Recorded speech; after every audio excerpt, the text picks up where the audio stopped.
The battlefield in winter is a world drained of color, mud, ice, and shattered trees under a heavy sky.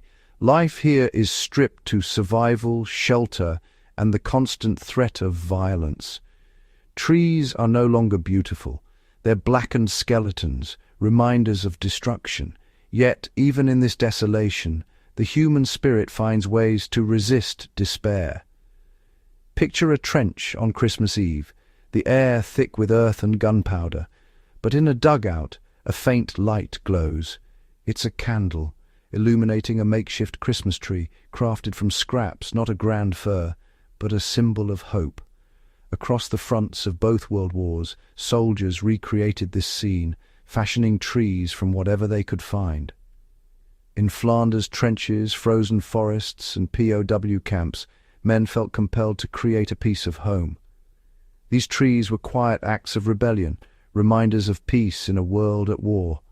The sight was jarring, a symbol of life and joy, rooted in a landscape of death. It was a declaration that even here, humanity could nurture hope. The tree was more than decoration. It was a statement of defiance. It said, "We remember a world beyond the mud and wire." Even in the heart of desolation, a fragile seed of hope could grow. The instinct to find light in darkness runs deeper than the instinct for battle. In the bleakest places, the smallest light shines brightest. To grasp the meaning of these trees, you must understand the world they grew in. Life in the trenches was relentless hardship. Cold that froze rations and gnawed at bones. Mud was everywhere, swallowing boots and sometimes men. Food was scarce and monotonous. Clean water, a luxury. The comforts of home, a warm bed, a hot meal, were distant memories. Homesickness was constant, sharpened by letters from home and the ache of absence. At Christmas, longing became almost unbearable. The season's traditions only deepened the sense of loss.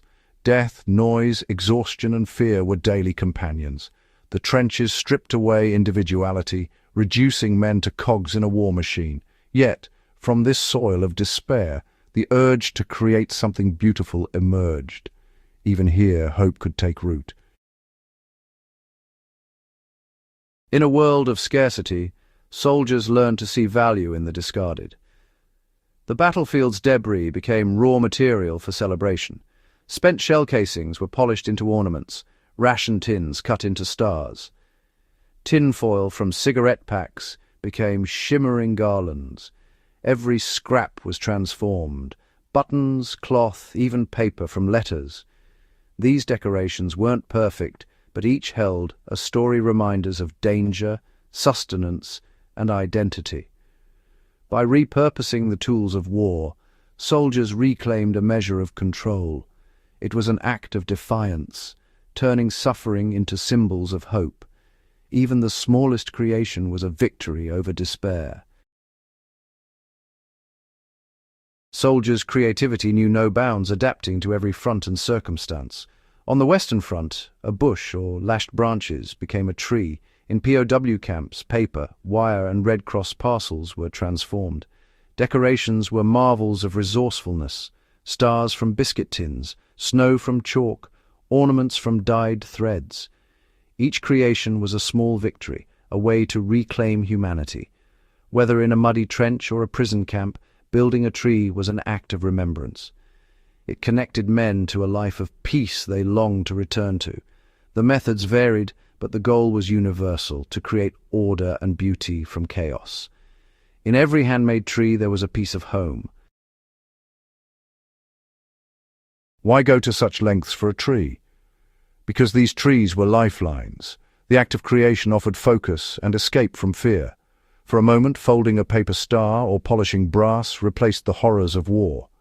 The tree restored a sense of normalcy, marking time with meaning. It was a defiant reminder of the world beyond the trenches.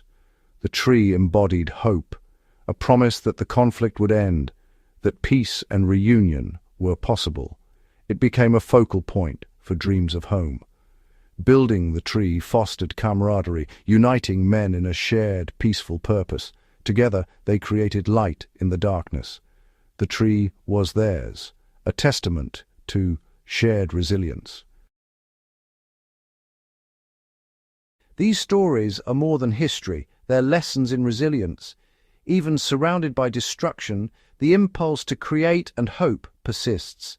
The trench trees remind us that humanity's strength lies in quiet acts of defiance and creativity.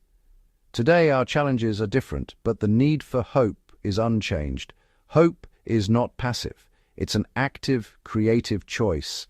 The legacy of those soldiers endures in every act of kindness and every light kindled in darkness. The war-torn fields have healed, but the memory of those little trees remains. The light of human hope, however small, always finds a way to shine.